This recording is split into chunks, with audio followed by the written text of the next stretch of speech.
Hello students, நம்ம இந்த வீடியோல NCERT Class 12 Physicsல Chapter 1 Electric Charges and Fields. So இந்த chapter கூடிய exercise solution பத்தி தான் நம்ம பார்த்துட்டு இருக்கோம். இந்த வீடியோல பாத்தீங்கன்னா exercise 1.1ல நமக்கு என்ன question கொடுத்திருக்காங்க அப்படிங்கறத பத்தி பாப்போம். இதுல 1.1ல what is the force between two small charged spheres having charges of 2 into 10 power minus 7 coulomb and 3 into 10 power minus 7 coulomb. So place 30 centimeter apart in air. Okay. So நமக்கு ரெண்டு charges கொடுத்திருக்காங்க, ரெண்டு ஸ்பியரோட charges கொடுத்திருக்காங்க. இத வந்து 30 centimeter distanceல வச்சிருக்காங்க. இங்க free ஸ்பேஸ்ல இல்லனா ஏர்ல நம்ம எடுத்துக்கலாம். ஓகேங்களா? சோ இப்போ இந்த ரெண்டு ஸ்பியருக்கு நடுவுல இருக்கக்கூடிய ஃபோர்ஸ் நமக்கு எவ்வளவு இருக்கும் அப்படிங்கறத நம்ம क्वेश्चन கேட்டிருக்காங்க. ஓகே. சோ இப்போ பாருங்க இந்த படத்துல நம்ம ரெண்டு ஸ்பியர் எடுத்துக்கிட்டோம். இந்த ரெண்டு ஸ்பியர்ல ஒரு ஸ்பியரோட value 2 into 10 power minus 7 coulomb charge இருக்கு. இன்னொன்னுக்கு 3 into 10 power minus 7 coulomb charges இருக்கு. இது நம்ம என்ன பண்ணிருக்கோம்னா 30 cm டிஸ்டன்ஸ்ல வச்சிருக்கோம். ஓகேங்களா? சோ இப்போ இந்த ரெண்டு ஸ்பியருக்கு நடுவுல இருக்கக்கூடிய ஃபோர்ஸ் நம்ம கண்டுபிடிக்கணும். இதுக்கு கூலும்போட ஃபோர்ஸ் ஃபார்முலாவை எடுத்துக்கிறோம்.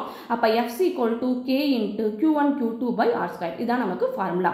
இதுல Kங்கிறது கூலும் கான்ஸ்டன்ட் அப்படினு சொல்லுவோம். இந்த கான்ஸ்டன்ட் வேல்யூ இதோட வேல்யூ என்னன்னு பாத்தீங்கன்னா 9 into 10 power 9 newton metre square coulomb power -2. ஓகேங்களா? இது கான்ஸ்டன்ட் வேல்யூ. இத நீங்க ஞாபகம் வச்சுக்கிட்டீங்கன்னா போதும். எங்க அந்த K வேல்யூ வந்தாலும் நம்ம இத வந்து சப்ஸ்டிட்யூட் பண்ணிடலாம். ஓகே. இப்போ வந்து ஃபர்ஸ்ட் சார்ஜை வந்து நம்ம Q1 ன்னு எடுத்துக்குவோம். இந்த சார்ஜை நம்ம Q1 எடுத்துக்குவோம். இத வந்து நம்ம Q2 ன்னு எடுத்துக்குவோம். ஓகேங்களா? சரி இப்போ நம்ம ஃபார்முலால சப்ஸ்டிட்யூட் பண்ண போறோம். இதுல ஃபார்முலா சப்ஸ்டிட்யூட் பண்ணும்போது பாத்தீங்கன்னா எல்லா யூனிட்டுமே SI யூனிட்ல இருக்கா அப்படிங்கறத நம்ம பார்த்துக்கணும். இதுல வந்து 30 cm அப்படிங்கறத நம்ம மீட்டரா கன்வர்ட் பண்ணப் போறோம். மீட்டரா கன்வர்ட் பண்றதுக்கு நம்ம என்ன பண்ணுவோம் அப்படின்னு பாத்தீங்கன்னா 30/100 போட்டுக்கலாம். சோ இதுல வந்து 0 0 கேன்சல் ஆயிடும். அப்ப 3/10 நமக்கு கிடைக்கும். இந்த 3/10 நம்ம சம்முக்கு தகுந்த மாதிரி எப்படி மாத்திக்கலாம் அப்படின்னு பாத்தீங்கன்னா 3 into 10 power -1 எழுதிக்கலாமா? ஏன்னா 10 மேல போச்சு அப்படின்னா -1 ஆகும். சோ 3 into 10 power -1 எழுதிக்கலாம். இப்போ நம்ம எல்லாத்தையுமே நம்ம SI யூனிட்ல இருக்குன்னு பார்த்தாச்சு. இப்போ நம்ம என்ன பண்ண போறோம் அப்படின்னு பாத்தீங்கன்னா ஃபோர்ஸ் அந்த ஃபார்முலால சப்ஸ்டிட்யூட் பண்ண போறோம். F = 9 into 10 power 9. ஓகேங்களா? முதல்ல நம்ம வந்து வேல்யூலாம் சப்ஸ்டிட்யூட் பண்ணுவோம். அப்புறம் வந்து யூனிட் எல்லாம் நம்ம வந்து கன்வர்ட் பண்ணி மாத்திக்கலாம். சோ அடுத்து வந்து பாத்தீங்கன்னா Q1 சார்ஜுக்கு 2 into 10 power -7, Q2 சார்ஜுக்கு 3 into 10 power -7 மேல சப்ஸ்டிட்யூட் பண்ணியாச்சு. கீழ வந்து பாத்தீங்கன்னா r ஸ்கொயர்ட் இருக்கு. நமக்கு r என்ன 3 into 10 power -1 மீட்டர்ல கன்வர்ட் பண்ணி வச்சிருக்கோம். ஓகேங்களா? சரி இப்போ நமக்கு இது ஸ்கொயர் பண்ண போறோம். அதனால 3 into 10 power -1 the whole square நம்ம போட்டாச்சு. ஓகே. சோ இத நம்ம சிம்பிளிஃபை பண்ணோம் அப்படினா நமக்கு ஆன்சர் கிடைச்சிரும். இப்போ சிம்பிளிஃபை பண்றதுக்கு ஃபர்ஸ்ட் நம்பர்ஸ் எல்லாம் தனியா எழுதிடுங்க. அது வந்து ஹோல் நம்பரா மாத்தி எழுதிக்கோங்க. அப்ப வந்து நம்ம இருக்கிறமே ஹோல் நம்பரா தான் இருக்கு. இப்போ நம்ம என்ன பண்ணலாம் பாத்தீங்கன்னா நம்பர்ஸ் தனியா எழுதணும்னா 9 into 2 into 3 ன்னு எழுதிக்கலாம். ஓகேங்களா? மேல கீழ வந்து பாத்தீங்க அப்படினா 3 க்கு ஸ்கொயர் இருக்குது. சோ அதனால 3 into 3 ன்னு எழுதிக்கலாமா? ஓகே. சரி இப்போ நம்ம பவர்ஸ்லாம் தனியா எழுதணும் அப்படினா பவர்ல என்ன இருக்குது அப்படினு பாத்தீங்கன்னா இங்க ஃபர்ஸ்ட் 10 power 9 இருக்குது.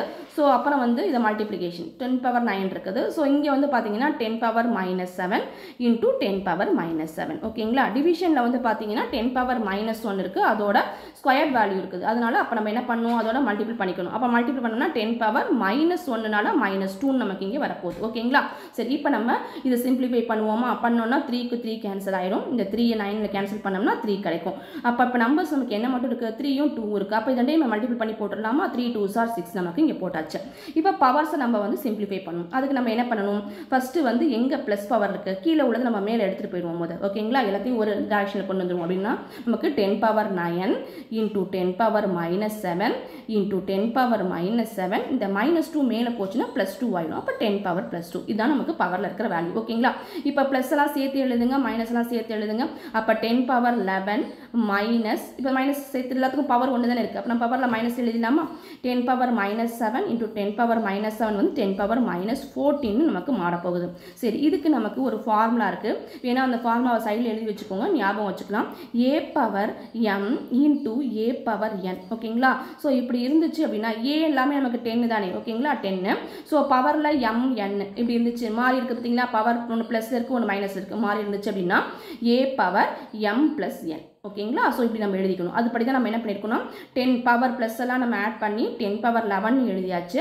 சோ அதே மாதிரி மைனஸ்லாம் ஆட் பண்ணி 10 power -14 எழுதியாச்சு. இப்போ நம்ம இத சிம்பிளிஃபை பண்ணா நமக்கு என்ன வரும்?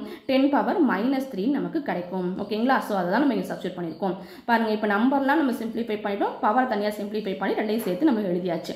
இப்போ ஃபோர்ஸ் நமக்கு என்ன கிடைச்சிச்சு அப்படினு பாத்தீங்கன்னா 6 into 10 power -3 கிடைச்சிச்சு. ஃபோர்ஸ்க்கு யூனிட் என்ன? நியூட்டன். இந்த மாதிரி நமக்கு வந்து யூனிட் டைரக்டா தெரிஞ்சிச்சுனா நம்ம அப்படியே வந்து எழுதிடலாம். ஓகேங்களா? நம்ம யூனிட் எல்லாம் நம்ம சிம்பிளிஃபை பண்ணி பார்க்கணும் அவசியம் இல்லை. ஓகேங்களா? சரி அப்ப வந்து பாத்தீங்கன்னா 6 into 10 power 3 நியூட்டன் நமக்கு ஃபோர்ஸ் வந்து கிடச்சிருக்குது. ஓகே, சரி, இந்த ஃபோர்ஸ் நமக்கு எப்படி இருக்கும் அப்படின்னு பார்த்தீங்கன்னா, இந்த charges are of same nature. பாருங்கள், நம்ம எடுத்துக்கிட்ட 2 சார்ஜுமே பாசிட்டிவ் சார்ஜ், ரெண்டுக்குமே வந்து ஒரே நேச்சர் தான், பாசிட்டிவ் சார்ஜ் தான், லைக் சார்ஜஸ். ஓகேங்களா? ஸோ அப்போ இது என்ன பண்ணும், லைக் சார்ஜஸ் ஒன்று ரிப்பல் பண்ணும். அப்போ நமக்கு 6 × 10⁻³ நியூட்டன் ஃபோர்ஸ் அப்படிங்கிறது force between them will be repulsive. அப்போ 2 ஸ்பியரை ரிப்பல்சிவ் பண்ணக்கூடிய ஃபோர்ஸாக தான் இது இருக்கும். ஓகேங்களா? ஸோ இந்த சொன்னதெல்லாம் ஈஸியாக புரிஞ்சிருக்குன்னு நினைக்கிறேன். இந்த வீடியோ பிடிச்சதா லைக் பண்ணுங்கள், உங்கள் ஃப்ரெண்ட்ஸ்க்கெலாம் ஷேர் பண்ணுங்கள், மறக்காமல் சப்ஸ்கிரைப் பண்ணுங்கள். தேங்க்யூ, தேங்க்ஸ் ஃபார் வாட்சிங்.